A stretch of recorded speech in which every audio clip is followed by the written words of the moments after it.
Experiencing SIM card errors on your T-Mobile router, like SIM not detected or connectivity issues? Don't worry, you can often fix it yourself. First, power off your T-Mobile router completely. Then, carefully eject the SIM card tray.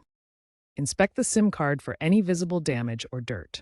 Clean the gold contacts gently with a soft, dry cloth. Firmly reinsert the SIM card into the tray, ensuring it's properly seated. Power on the router and check if the error is resolved. According to T-Mobile, reseating fixes most SIM-related problems.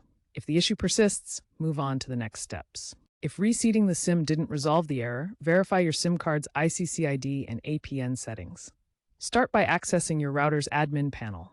Type the IP address 192.168.12.1 into your web browser and log in using your admin credentials. Once logged in, navigate to the SIM card or network settings section in the router's interface. Check the ICCID, which is a 19 to 22-digit unique identifier for your SIM card. It should match the number T-Mobile provided.